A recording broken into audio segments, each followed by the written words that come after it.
Kami dulu memperjuangkan demokrasi sejak muda, sejak mahasiswa. Karena kita ingin Indonesia yang demokratis dan bebas KKN, kita perjuangkan demokrasi. Sampai saya dan kawan-kawan di penjara.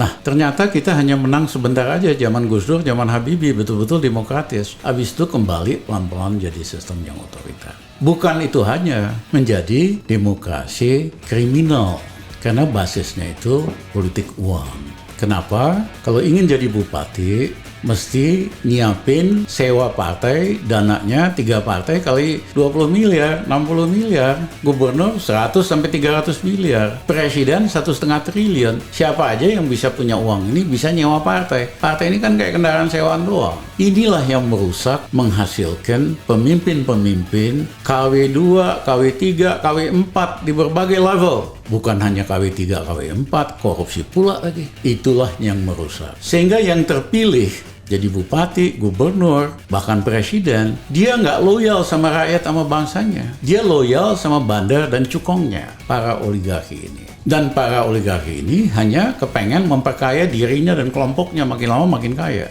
Apakah kita mau Indonesia begini terus? Pak Refli dan kawan-kawan berkali-kali mengajukan judicial review terhadap presidential threshold.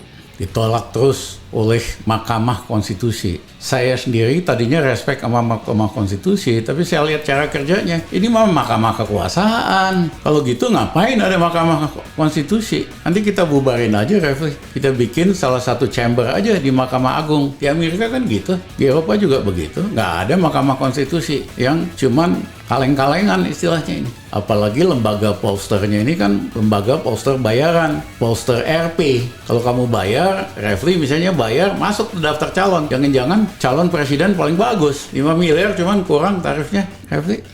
Masa Indonesia diatur dengan cara beginian?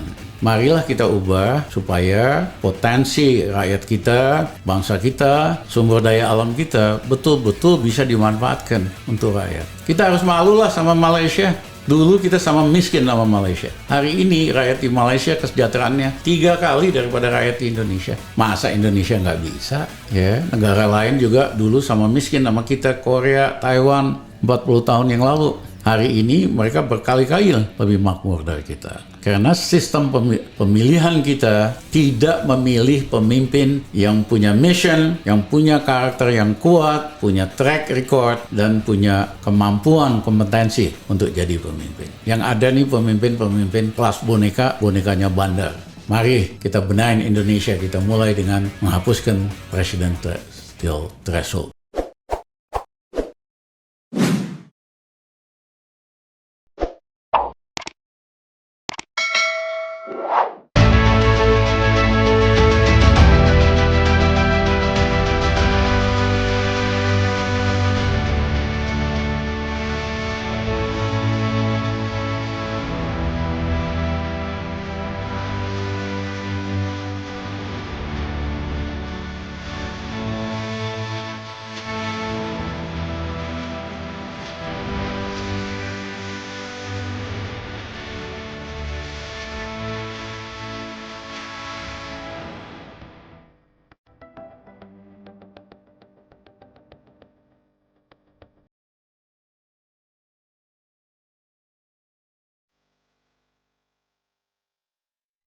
Kami dulu memperjuangkan demokrasi sejak muda, sejak mahasiswa. Karena kita ingin Indonesia yang demokratis dan bebas KKN, kita perjuangkan demokrasi. Sampai saya dan kawan-kawan di penjara. Nah, ternyata kita hanya menang sebentar aja zaman Gus Dur, zaman Habibie, betul-betul demokratis. Habis itu kembali pelan-pelan jadi sistem yang otoriter. Bukan itu hanya menjadi demokrasi kriminal, karena basisnya itu politik uang. Kenapa? Kalau ingin jadi bupati, mesti nyiapin sewa partai, dananya 3 partai kali 20 miliar, 60 miliar. Gubernur 100 sampai 300 miliar. Presiden 1,5 triliun. Siapa aja yang bisa punya uang ini bisa nyewa partai. Partai ini kan kayak kendaraan sewaan doang. Inilah yang merusak, menghasilkan pemimpin-pemimpin KW2, KW3, KW4 di berbagai level. Bukan hanya KW3, KW4, korupsi pula lagi. Itulah yang merusak. Sehingga yang terpilih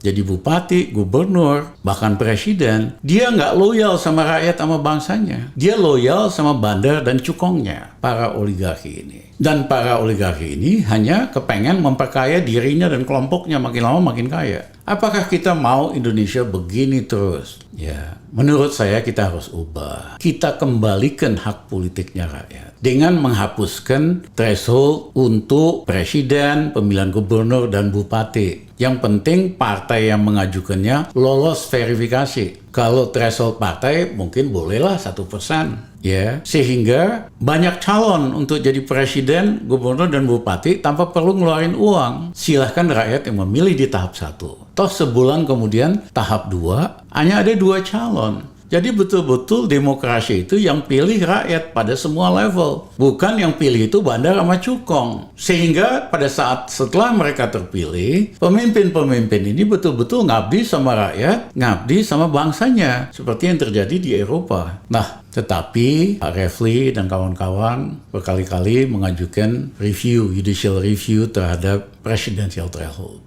Ditolak terus oleh Mahkamah Konstitusi. Saya sendiri tadinya respect sama Mahkamah Konstitusi, tapi saya lihat cara kerjanya. Ini mah Mahkamah Kekuasaan. Kalau gitu ngapain ada Mahkamah Konstitusi? Nanti kita bubarin aja, Refli. Kita bikin salah satu chamber aja di Mahkamah Agung. Di Amerika kan gitu. Di Eropa juga begitu. Nggak ada Mahkamah Konstitusi yang cuman kaleng-kalengan istilahnya ini. Nah, kalau itu ya, padahal pembatasan threshold itu tidak ada di Undang-Undang Dasar kita. Di Undang-Undang Dasar kita hanya calon presiden atau apa diajukan oleh partai. Loh kok itu tidak dilaksanakan? Kok dibikin alasan untuk membatasi calon? Kalau ini yang terjadi, calonnya pasti itu-itu saja. Ya, apalagi lembaga polsternya ini kan lembaga polster bayaran, polster RP. Kalau kamu bayar, Refli misalnya bayar, masuk ke daftar calon. Jangan-jangan calon presiden paling bagus, 5 miliar cuman kurang tarifnya, Refli.